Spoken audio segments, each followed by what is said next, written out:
صلی اللہ علیہ وسلم نے فرمایا جمعے کا دن قیامت کی نشانی ہے. قیامت کا دن جس دن قائم ہوگا جمعہ ہی ہوگا. آج جمعہ تفریح کا دن ہے، آج جمعہ جوئے کا دن ہے، آج جمعہ شراب پینے کا دن ہے، آج جمعہ کھیل تماشا بے حیائی بدماشی کا دن لوگوں نے بنا لیا ہے. ایک ہمارا ماحول ہے، آپ ذرا توجہ فرمائیں. جمعے کے دن فلموں میں رش ہے، جمعے کے دن سینما کے ٹکٹ کا رش ہے، جمعے کے دن VCR بہت زیادہ چلتے ہیں، جمعے کے دن ٹیلی ویژن پہ بڑا رش ہوتا ہے، جمعے کے دن بدماشی ہے، جوا ہے، بے حیائی، زیادہ سے زیادہ بے حیائی جمعے کے دن ہوتی ہے. حالانکہ حضور کریم صلی اللہ علیہ وسلم نے فرمایا جمعے کے دن ایک گھڑی ایسی آتی ہے جو مانگو وہی ملتا ہے. جس حال میں کچھ کوئی مشغول ہوگا وہی اس کی زندگی کا مستقل ذریعہ بن جائے گا. کون سمجھائے تمہیں؟ کس کے اندر طاقت اور جرت ہے کہ قوم کے دھارا پھیر سکے اور قوم کے رخ کو پھیر سکے؟ کون پھیر سکتا ہے؟ اس لیے قرآن کریم نے بار بار للکارا اور فرمایا افلم یہد لہم کم اہلکنا قبلہم من القرون. کرنے والوں، بدماشی کرنے والوں، بے غیرت کمینوں، باداؤ، جب میرا قہر جوش میں آئے گا پھر ایک دو کو نہیں، پھر بستی کی بستی، ملک کے ملک اجاڑ کے رکھ دوں گا. افلم یہد لہم کم اہلکنا قبلہم من القرون.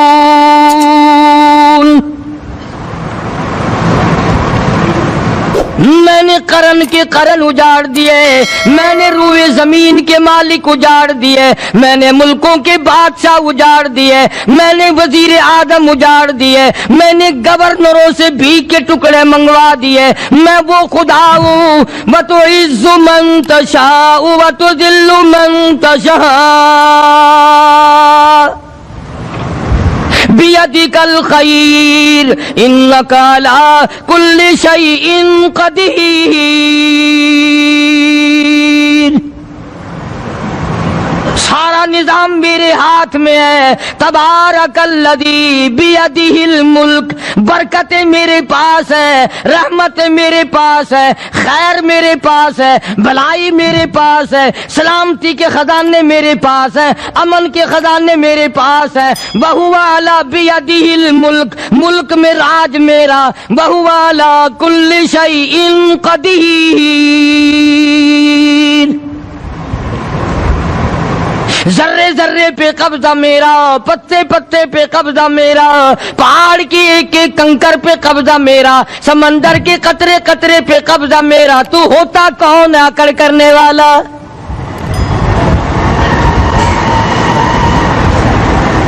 غور نہیں کرتے، سوچتے نہیں ہیں کہ کلام الہی ہمیں کیا بتانا چاہتا ہے.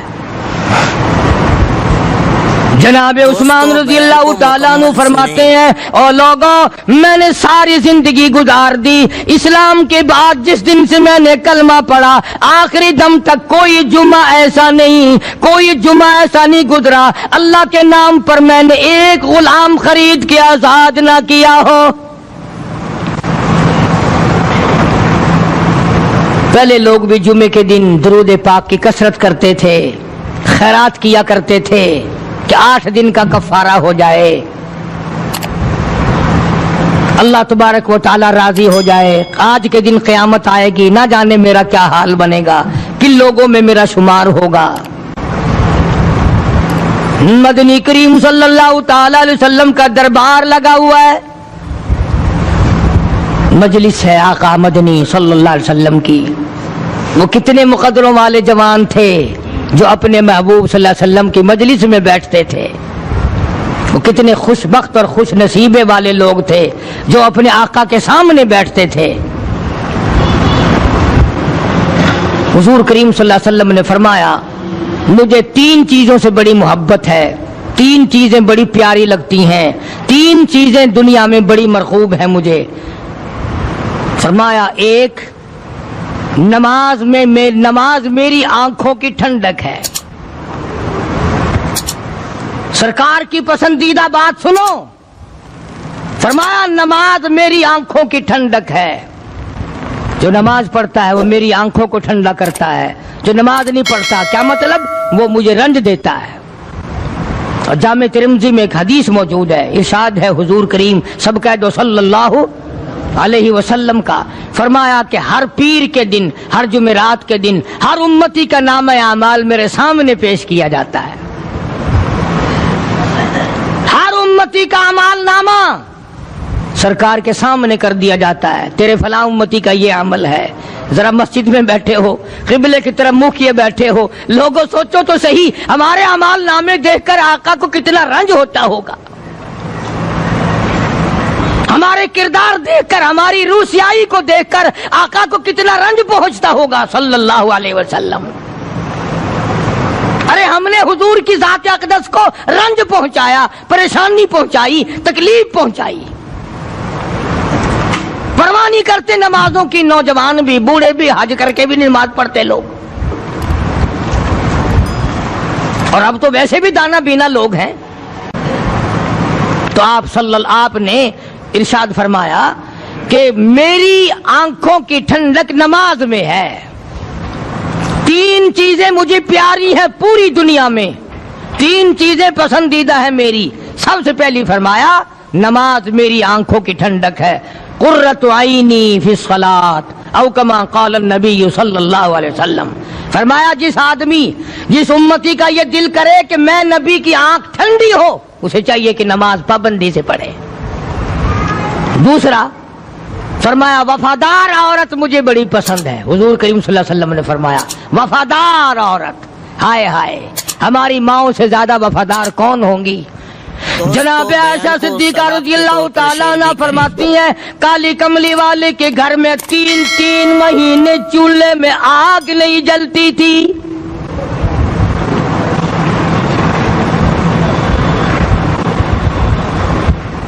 دوسروں کے واسطے ہے سیم و زر و گوہر، اور اپنا یہ حال ہے کہ چولہا ہے بجھا ہوا۔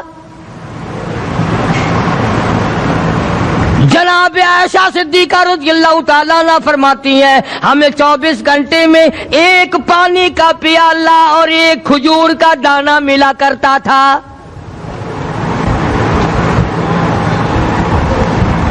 کبھی اپنی ماہوں کی خوراک تو دیکھو، خرچہ تو دیکھو، اور اگلی بات سنو تو حیران ہو جاؤ۔ جناب عائشہ صدیقہ رضی اللہ تعالیٰ عنہ فرماتی ہیں اس پیالے اور کھجور کی قدر بھی تب ہوئی جب وہ بھی نہ ملی۔ پیسوں کو برباد کرنے والوں، بے قدری کرنے والوں، ذرا سوچو تو صحیح کہ کیا گھر ہے محمد عربی سب کہہ دو صلی اللہ علیہ وسلم کا۔ اسی گھر سے خیر و برکت ملی صحابہ کرام کو، لیکن دنیا نہ تھی، بلڈنگ نہ تھی، کوٹھی نہ تھی، بنگلہ نہ تھا، چہل پہل نہ تھی۔ اچھا ایک بات اور آج یاد کر کے لے جاؤ، یہ تو مجبوری ہوئی نا، یہ تو ایک مجبوری ہوئی، پریشانی ہوئی، محتاجی ہوئی کہ پانی کا ایک پیالہ اور ایک کھجور کا دانہ ملتا تھا۔ اور اگلی بات سنو تو حیران ہو جاؤ، مجبوری اور چیز ہے، اختیار سے کرنا اور چیز ہے۔ جناب فاروق اعظم رضی اللہ تعالیٰ عنہ کی حکومت ہے، عائشہ صدیقہ رضی اللہ تعالیٰ عنہ کا سال کا خرچہ 12,000 روپیہ بوری میں بھر کر حضرت عمر نے حضرت عائشہ کے گھر پہنچا دیا، لو تمہارا یہ سال کا خرچہ آ گیا۔ سال کا خرچہ حضرت عمر رضی اللہ تعالیٰ عنہ نے جناب عائشہ صدیقہ رضی اللہ تعالیٰ عنہ کے پاس بھیجا۔ اتنا بڑا بورا بھر کر آیا۔ اللہ غنی، بجائے خوش ہونے کے، بجائے مچلنے کے، بجائے فخر کرنے کے، اپنی خادمہ سے فرمانے لگی حضرت عائشہ خادمہ سے فرمانے لگی میں نے تو اپنے محبوب صلی اللہ علیہ وسلم کے پیٹ پہ پتھر دیکھے، میں نے تو کالی کملی والے کو فاقے کرتے دیکھا۔ خادمہ سے فرمانے لگی اس بوری کے اور میرے درمیان میں کپڑا لٹکا دے، میری آنکھ دیکھنا گوارا نہیں کرتی، میری آنکھ دیکھنا بھی گوارا نہیں کرتی۔ اس نے کپڑا لٹکا دیا۔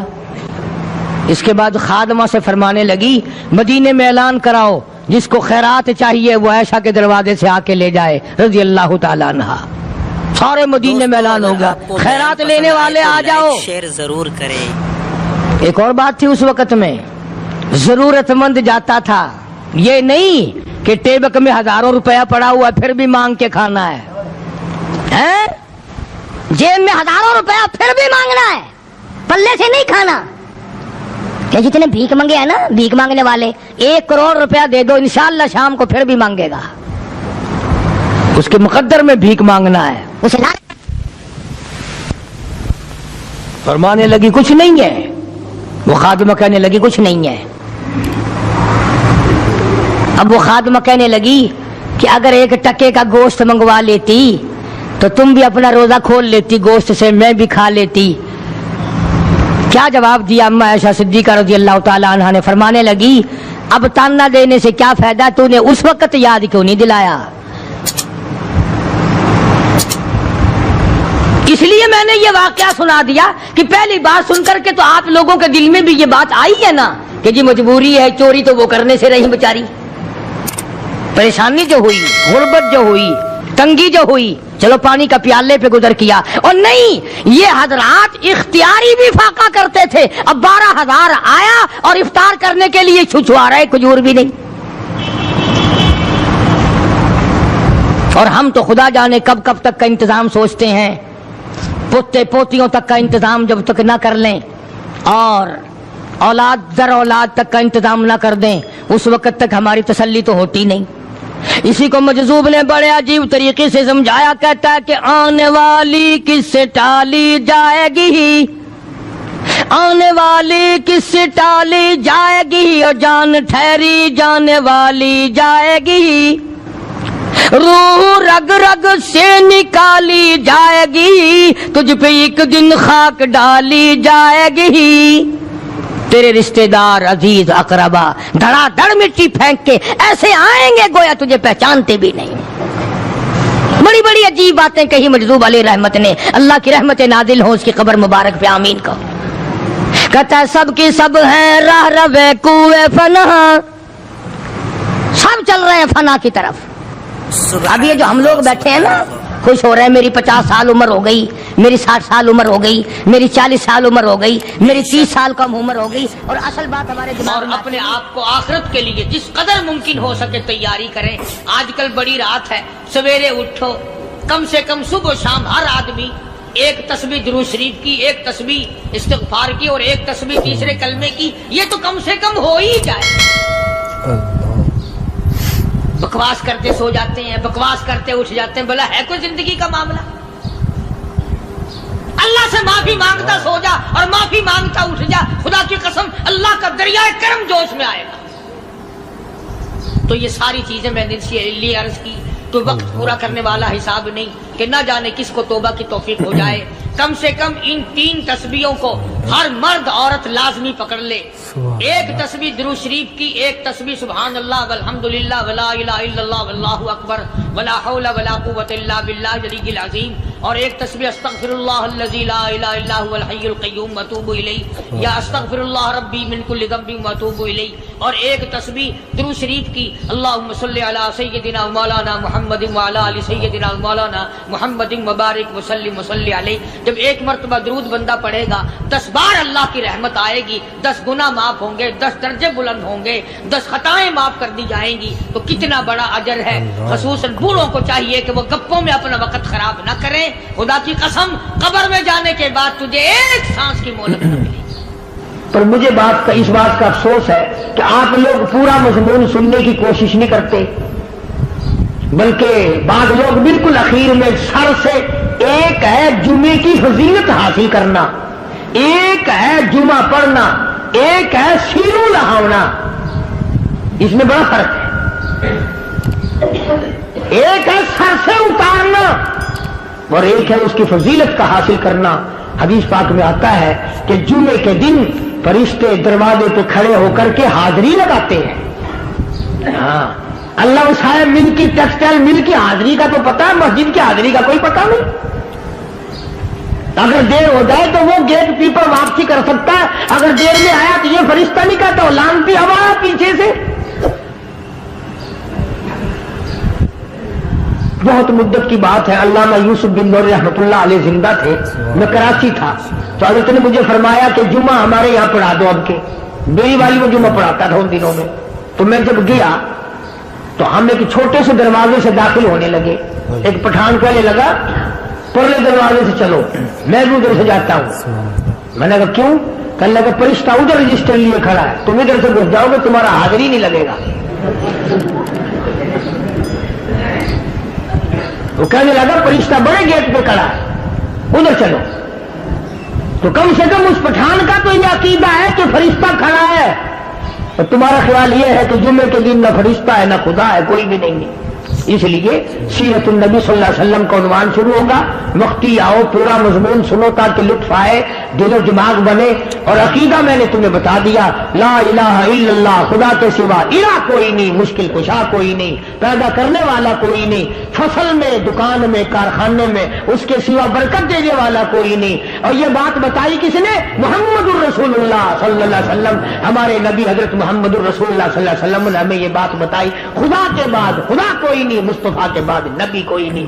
حضور صلی اللہ علیہ وسلم کے بعد کوئی کسی قسم کا جو نبوت کا دعویٰ کرے وہ کافر ہے, دجال ہے, بے ایمان ہے, وہ خنزیر سے بدتر ہے جو میرے آقا کے ختم نبوت کے تاج کو ہاتھ لگائے گا.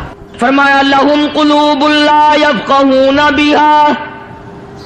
اللہ پاک جل شانہ فرماتے ہیں جس کا دل قرآن کریم سمجھنے کا عادی نہیں, لہم قلوب لا یفقہون بہا, جس کا دل قرآن سمجھنے کے لیے تیار نہیں, وَلَهُمْ أَعْيُنٌ لَا يُبْصِرُونَ بِهَا, جس کا کان اللہ کا قرآن سننے کے لیے تیار نہیں. ام لہم آذان لا یسمعون بہا, ام لہم آذان یسمعون بہا, جس کا کان خدا کا قرآن سننے کو تیار نہیں. خدائی فیصلہ سنو, اللہ کے قرآن کا فیصلہ سنو, اللہ کے کلام کا فیصلہ سنو. جس کا کان میرا کلام سننے کے لیے تیار نہیں, جس کو میرا قرآن سن کے مزہ نہیں آتا, جس کو میرا کلام سن کے حلاوت نہیں آتی, جس کو میرا کلام سن کے لذت نہیں آتی, جس کی روح تازی نہیں ہوتی, جس کو لطف نہیں آتا, جس کو کیف نہیں آتا, جس کو سرور نہیں آتا, جو میرا قرآن سننے کو تیار نہیں, جو میرا قرآن آنکھوں سے دیکھنے کو تیار نہیں, جو میرا قرآن سننے سمجھنے کے لیے تیار نہیں. آؤ پھر خدائی فیصلہ سنو. فرمایا اولئک کالانعام,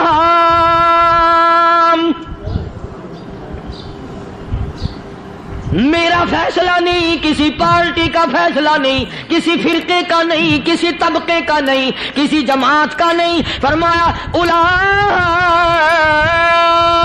الانعام, پیدا کرنے والا مالک و خالق کہتا ہے مجھے اپنی کبریائی کی قسم یہ سارے جانور ہیں.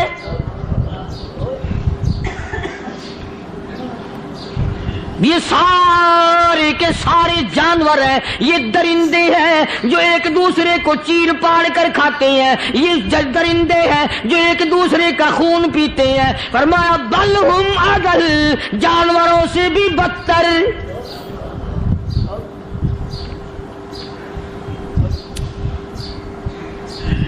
جس کے دل میں قرآن سن کر ترس نہیں, جس دل میں رحم نہیں, اپنے سے کمزور دیکھ کر جس کے دل میں شفقت نہیں, مہربانی کا مادہ نہیں, فرمایا وہ کوئی بندہ ہے, وہ تو جانور ہے. اور خدا غضب میں آ گیا, فرمایا بل ہم اضل, اس سے بھی بدتر. اللہ والے جو ہیں وہ ان خصلتوں کو دور کراتے ہیں اور وہ آدمی کے مزاج اور دل میں سے ایسی چیزیں نکالتے ہیں جو اس کی بربادی کا ذریعہ بنتا ہے. دل کی بیماریوں کا کسی کو فکر نہیں.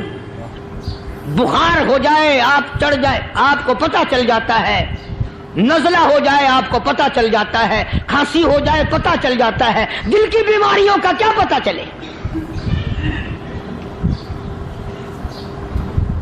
صحابہ کرام رضوان اللہ تعالی علیہ مجمعین کی جماعت کے اللہ پاک کے محبوب حضرت محمد الرسول اللہ صلی اللہ تعالی علیہ وسلم نے دلوں کی صفائی کی. پہلے لوگ جھونپڑیوں میں کچے کوٹھوں میں رہتے تھے, نہ اتنی صفائی تھی نہ اتنی ترقی تھی. آج برتنوں کی صفائی دیکھو, کپڑوں کی صفائی دیکھو, مکان کی صفائی دیکھو, رات دن بس اسی دھندے میں لگے ہوئے. سارا دن برتن دھونے سے فرصت نہیں, سارا دن کپڑوں کے بناؤ اور سنوار میں فرصت نہیں. تو اللہ والے ایسے موقع پر بڑی عجیب بات کہتے ہیں. وہی مجذوب ہے, مجذوب علی رحمت کہتے ہیں بظاہر تو ہر شے میں بے حد صفائی, بظاہر تو ہر شے میں بے حد صفائی, مگر دل میں ہے گندگی انتہائی. بظاہر تو ہر شے میں چہرے کی صفائی, بدن کی صفائی, نہ جانے کتنی قسم کا صابن ہے, نہ جانے کتنی قسم کے پاؤڈر ہیں, نہ جانے کتنی قسم کے شیمپو ہیں, نہ جانے کتنی قسم کے کپڑے ہیں, کیا چال ڈھال ہے, کیا نئے نئے ڈیزائن ہے. مجذوب کہتا سب کچھ دیکھ لیا, بظاہر تو ہر شے میں بے حد صفائی, مگر دل میں ہے گندگی انتہائی. جس یار کی بیٹھک میں بیٹھ کے کھانا کھایا, جس رشتہ دار کی بیٹھک میں بیٹھ کے کھانا کھایا, اسی کی بہن کو دیکھ کر آبرو پہ ڈاکہ ڈالنے کا پروگرام ہے. جس دوست کے گھر میں بیٹھ کے کھانا کھایا, اسی دوست کی بیوی کی عزت لوٹنے کا پروگرام ہے. پرانے زمانے میں اب بھی دلی جیسے شہر میں اگر دعوت کی جاتی ہے تو وہاں ایک تشتری میں نمک آتا ہے سب سے پہلے. عرب میں بھی دستور تھا پرانے زمانے میں, اگر کوئی دعوت کرتا, کوئی تقریب کرتا, سب سے پہلے نمک آتا تھا. ایک ایک انگلی ہر شخص نمک چاٹتا تھا. کیا مطلب؟ جس نے نمک چاٹ لیا اب وہ نمک حرامی نہیں بنے گا. اس گھر میں چوری کرنا, اس گھر کی آبرو کا غلط تصور لانا, اس گھر کے مال میں خیانت کرنا وہ حرام سمجھتا تھا جس گھر کا میں نے نمک چکھ لیا. اور مسلمانوں کی بات نہیں, ہندوؤں کی بھی یہ باتیں تھی. مولانا محمد علی صاحب جلندری سب قید رحمت اللہ علیہ فرمایا کرتے تھے کہ ایک سکھ تھا بہت بڑا ڈاکو, مسلمان اور ہندو مل کر اس کو ساتھ ملا کر کے لے گئے کہ یہاں اس گاؤں میں اس پنڈ میں ڈاکہ ڈالیں. سفر کر کے گئے, تکلیف اٹھا کے گئے. اس سکھ ڈاکو نے پوچھ لیا کہ یہ کون سا گاؤں ہے کہ یہ فلانا ہے. اچھا سارے کے سارے یہ تلاش کرو, یہ سوچ بچار کرو, اپنے پنڈ کی, اپنے علاقے کی, کسی مسلمان کی, کسی ہندو کی, کسی سکھ کی, کسی چوڑے چمار کی اس گاؤں میں لڑکی تو نہیں. ہمارے یہاں سے کوئی لڑکی تو شادی ہو کے یہاں نہیں آئی ہوئی. ان ساروں میں سے کہنے لگا کہ ہمارے بھنگی کی لڑکی جمادار کی یہاں آئی ہوئی ہے. کہنے لگا واپس چلو, بیٹی بیٹی ہے چاہے بھنگی کی ہو یا نواب کی ہو. ارے کل بیٹی کا ڈولا دیا تھا, آج ڈاکہ ڈالیں گے, شرم نہیں آئے گی؟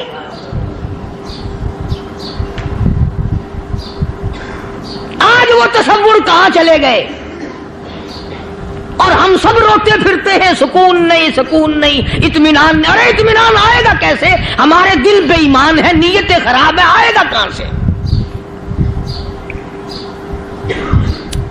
صحابہ کرام رضوان اللہ تعالی علیہ مجمعین کی جماعت نے اس قدر اس بات پہ محنت کی اور کوشش کی کہ غلط لقمہ بھی پیٹ کے اندر نہ چلا جائے.